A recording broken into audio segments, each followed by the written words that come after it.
ప్రేక్షకులందరికీ నమస్సుమాంజలి. మనం ఇప్పుడు ఫిబ్రవరి నెల మాస ఫలితాలు చెప్పుకుంటున్నాము. ఫిబ్రవరి నెలలో గ్రహాలు ఒకటో 1-2-2026 నాటికి గ్రహాలు స్థితి ఏంటో చెప్పుకుందాము. తదుపరి రాశి మకర రాశి. మకర రాశికి అధిపతి శని భగవానుడు. ఆయన మకర రాశికి అధిపతి శని భగవానుడు. మకర రాశిలో ఉత్తరాషాఢ 2, 3, 4 పాదాలు, శ్రవణం 4 పాదాలు, ధనిష్ట 2 పాదాలు, ధనిష్ట 1, 2 పాదాలు ఉంటాయి. మకర రాశిని లగ్నంగా చేసుకుంటే కనుక గ్రహాల పరిస్థితి ఎలా ఉందంటే మకర రాశిలోనే 4 గ్రహాలు ఉన్నాయి. కుజుడు, రవి, శుక్రుడు, బుధుడు ఉన్నారు. ద్వితీయంలో రాహు ఉన్నారు. కుంభరాశిలో రాహు ఉన్నారు. తృతీయంలో శని ఉన్నారు. గురువు మిథునంలో ఉన్నారు, వక్రించున్నారు. సింహంలో కేతు ఉన్నారు. మకర రాశి వారికి ఈ ఈ నెలలో అంత అభివృద్ధిగా ఏమీ కనిపించటం లేదు. ఎందుకంటే లగ్నంలోనే 3 గ్రహాలు పాపగ్రహాలు ఉన్నాయి. అందులో కుజుడు ఉన్నాడంటే చాలా ప్రమాదకరమైన గ్రహం. అందువల్ల మీకు అనారోగ్య సూచనలు ఉంటాయి.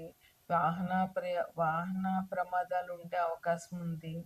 అందువల్ల ఇంకా అజీర్ణం లాంటి వ్యాధులు వచ్చే అవకాశం ఉంది. ఆరోగ్యాన్ని రక్షించుకోవాల్సిన అవసరం చాలా ఉంది. అయితే ఆరోగ్యాన్ని ఇచ్చేటటువంటి రవి కూడా లగ్నంలోనే ఉన్నారు. అందువల్ల రవి ఆరోగ్యాన్ని మనకు ప్రసాదిస్తారు కనుక మీరు ఏం చేయాలంటే రవికి పరిహారాలు చేసుకోవాలి. అంటే పొద్దున సూర్యోదయానికి ముందు లేవాలి. రవికి ఉంటేనే సూర్యుడికి ఇష్టం. అందువల్ల సూర్యోదయానికి ముందు లేవాలి. సూర్య నమస్కారాలు చేయడము, సూర్యుడికి అర్ఘ్యం ఇవ్వడము. అంటే అర్ఘ్యం అంటే తెలుసు కదా, సూర్యుడిని చూస్తూ నీళ్లు వదలడము. ఇదంతా మాత్రం సూర్యోదయానికి ముందు చేశారంటే కనుక ఎటువంటి అనారోగ్యాలు లేకుండా సూర్య భగవానుడు మిమ్మల్ని ఆశీర్వదిస్తారు. ఇక కోపం ఎక్కువ అవడం వల్ల కోపానికి సంబంధించినటువంటి అనారోగ్యం అంటే బీపీ పెరగడము, ఇట్లాంటివి హార్ట్ స్ట్రోక్స్ రావడం లాంటివి జరుగుతాయి. అందువల్ల కోపాన్ని నియంత్రించుకోండి. తలచిన కార్యక్రమాలన్నీ కూడా మీరు చేయగలుగుతారు. అందువల్ల మీరు ఒత్తిడి పెంచుకోకుండా మీకు చేయగలిగే కెపాసిటీ ఉంది కనుక మీరు సంయమనం పాటించి మీరు ఏ పనైనా మీరు చేయగలుగుతానని అనుకుంటూ ఆ పని చెయ్యండి. తప్పకుండా మీరు తలుచుకున్న పని అవుతుంది. ఇంకా బాకీలు కూడా మీకున్నటువంటి పాత బాకీలు కూడా వచ్చే అవకాశం ఉంది. ఆ బాకీలు కూడా మీకు తప్పకుండా వస్తాయి. ఇంకా ప్రయాణాలు అనుకోని ప్రయాణాలు మీకు ఉన్నాయి. ఆకస్మికంగా ప్రయాణాలు చేయవలసి రావచ్చు. దాన్ని కూడా మీరు జాగ్రత్తగా ప్రయాణాలు చేసి మీరు లాభం పొందండి. ఇంకా అకారణ కలహాలు, మీరు ఎవరితో మాట్లాడినా మంచి మాట మాట్లాడినా చెడుగా మారే పరిస్థితి కనిపిస్తోంది కనుక మీరు ఎవరితోనైనా మాట్లాడేటప్పుడు కొంచెం జాగ్రత్తగా మాట్లాడండి. ఎందుకంటే మీకు ద్వితీయంలో రాహు ఉన్నారు. రాహువు ద్వితీయం అనేటటువంటిది మాట, ఆహారం ఇవన్నీ చూపిస్తుంది. అందులో రాహు ఉన్నారు అని అంటే కనుక కొంచెం మనకి కోపంగా మాట్లాడే అవకాశాలు ఎక్కువ ఉంటాయి. అందువల్ల మీరు కొంచెం జాగ్రత్తగా జనాలతో మాట్లాడడం మొదలుపెట్టండి. ఇంకా ఈ ఒత్తిడి మూలంగాను, పని ఒత్తిడి మూలంగాను, ఆ చికాకుల మూలంగా మీకు కొంచెం మనశ్శాంతి తగ్గే అవకాశం ఎక్కువ ఉంది. అందువల్ల మీరు ఒత్తిడికి తగిన యోగా కార్యక్రమాలు చేయడము, దైవారాధన చేయడము ఇట్లాంటివి చేస్తే మీకు ఒత్తిడి నుంచి మీరు బయటపడగలుగుతారు. దానివల్ల మీకు మనసు కూడా ప్రశాంతంగా ఉంటుంది. మనసు ప్రశాంతంగా ఉంటే అన్ని పనులు జాగ్రత్తగా చేయగలుగుతారు. విద్యార్థులకి శ్రమతో కూడిన విద్య తప్పదు. అట్లాగే ఉద్యోగస్తులకు కూడా మామూలుగా ఉంటుంది. అలాగని చాలా బాగా ఉండదు, అలాగని తక్కువగా ఉండదు. మీరు జాగ్రత్తగా మీ పనులు చేసినట్లయితే మీకు ఎటువంటి ఇబ్బందులు ఈ మాసంలో కనిపించటం లేదు. ఇక గ్రహాలు మకర రాశి నుంచి గ్రహాలు ఈ నెలలో చాలా మార్పులు ఉన్నాయి. ఎందుకంటే ఇప్పుడు ప్రస్తుతం 4 గ్రహాలు ఉన్నాయి. 1వ తారీఖు ఫిబ్రవరి 1కి. ఈ గ్రహాలు ఫిబ్రవరి 13వ తారీఖున రవి మకరం నుంచి కుంభానికి వెళ్ళిపోతారు. అట్లాగే బుధుడు మకరం 3వ తారీఖున మకరం నుంచి కుంభానికి వెళ్తారు. అట్లాగే శుక్రుడు 6వ తారీఖున మకరం నుంచి కుంభానికి వెళ్తారు.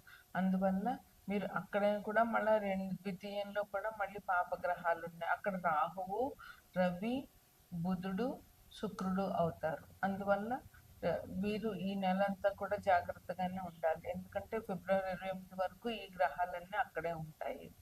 ఇక ఈ నెల 15వ తారీఖున మహాశివరాత్రి సందర్భంగా మీరు శివార్చన చేయడము, శని భగవానుడు అనుకూలించాలి అంటే శివారాధన చాలా ముఖ్యం. శనివారం నాడు మీరు శివారాధన చేయడము, శివుడికి అభిషేకాలు చేయించడము చేసినట్లయితే శని భగవాన్ బాధ నుండి తప్పించుకోవచ్చు. అందువల్ల తప్పకుండా శనివారం నాడు అభిషేకాలు శివుడికి అభిషేకం చేయండి.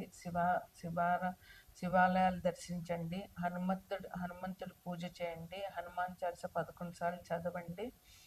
శివరాత్రి నాడు జాగరణ చేయడము, చేతనైతే ఉపవాసం చేయడము, సాధ్యమైనంత వరకు శివుని సన్నిధిలో గడపడము వల్ల మీకున్నటువంటి ఇబ్బందులన్నీ తొలగుతాయి. శని భగవానుడు, శివ భగవానుడు మీకు ఆశీర్వచనాలు. మేషరాశి వారికి 12వ ఇంట్లో శని ఉండడం వల్ల ఇబ్బందులు అనేటటువంటివి జరిగే అవకాశం ఉంటుంది. ఎందుకంటే శని మేషరాశి వారికి ఇది కూడా జరుగుతుంది, ఏలినాటి శని కూడా జరుగుతుంది కనుక. అలాగే కుజుడు, మేషరాశికి అధిపతి కుజుడే అయినా కుజుడు 4వ దృష్టి కూడా మేషరాశి మీద ఉంది. వీరికి ముఖ్యంగా శనికి సంబంధించినటువంటి పరిహారాలు చేసుకోవడం వల్ల ఇబ్బందులు అనేటువంటి తగ్గుతాయి. అందువల్ల శివ అభిషేకాలు చేయడము, శనికి సంబంధించిన హనుమాన్ చాలీసా పారాయణ చేయడము, హనుమాన్ టెంపుల్కి వెళ్ళడము అనేటటువంటివి ఈ రాశి వారికి మంచి పరిహారాలుగా చెప్పవచ్చు. ఇక శివరాత్రి రోజున తప్పకుండా శివాభిషేకం చేయడం వల్ల వీరికి శని నుంచి వచ్చేటటువంటి ఇబ్బందులు తగ్గుతాయి. తర్వాత వృషభ రాశి వారికి శని 3వ దృష్టి, శని మీనంలోంచి వృషభ రాశిని 3వ దృష్టితో చూస్తున్నారు. అందువల్ల ఈ దృష్టి నుంచి తప్పించుకోవాలి అని అంటే శివాభిషేకం తప్పకుండా చేయాలి. వృషభ రాశికి అధిపతి శుక్రుడు కనుక అమ్మవారిని అయ్యవారిని ప్రార్థించడం వల్ల, వారి పూజలు చేయడం వల్ల వీరికి చాలా మంచి జరుగుతుంది. ఇంకా మిథున రాశిలోనే గురువు ఉన్నారు, ఆయన వక్రించి ఉన్నారు.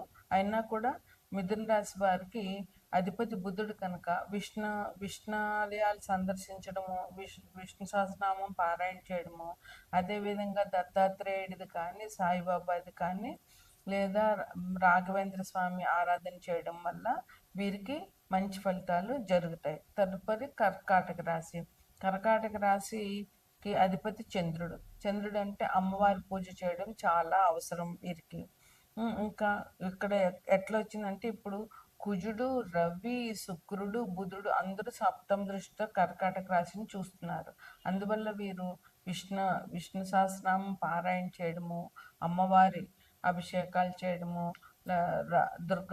లలితాదేవి కానీ, రాజరాజేశ్వరి కానీ ఏదైనా అమ్మవారి పూజ చేయడము, లక్ష్మీదేవి పూజ చేయడము, అట్లాగే శివాభిషేకం చేయించడము, అభిషేకాలు చేయడం వల్ల ఈ రాశి వారికి ఇంత దృష్టి తగ్గుతుందన్నమాట. తర్వాత సింహరాశికి అధిపతి రవి అనుకూలంగా ఉండాలి అని అంటే విష్ణుని పూజించాలి.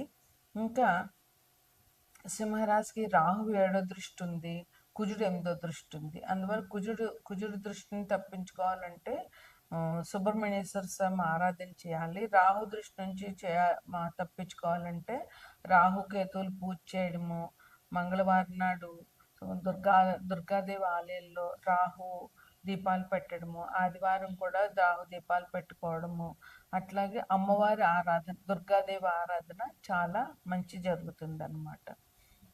సింహరాశి కన్యారాశి వారికి మీనంలో ఉన్న శని కన్యారాశిలో 7వ దృష్టితో చూస్తున్నారు. అందువల్ల కన్యరాశి వారికి అధిపతి బుధుడు కనుక బుధుడు కోసం విష్ణు సహస్రనామం పారాయణ చేయడము, శివాభిషేకం, శని దృష్టి నుంచి బయటపడాలంటే శివాభిషేకాలు చేయడం చాలా మంచిది.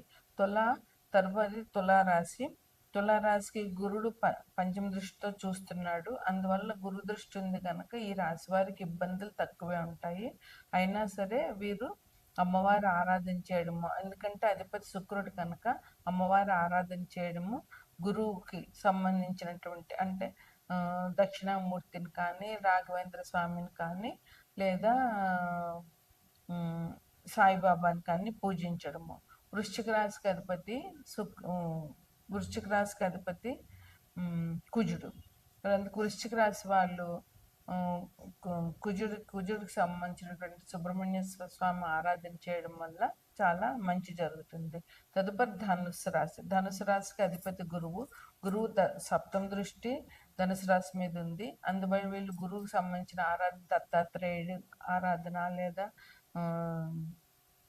దత్తాత్రేయుడు ఆరాధన చేయడము, లేదా దక్షిణామూర్తి ఆరాధన చేయడము, సాయిబాబా, రాఘవేంద్ర స్వామి ఆరాధనలు, గురువుల్ని పెద్దల్ని పూజించడం వల్ల చాలా మంచి జరుగుతుంది.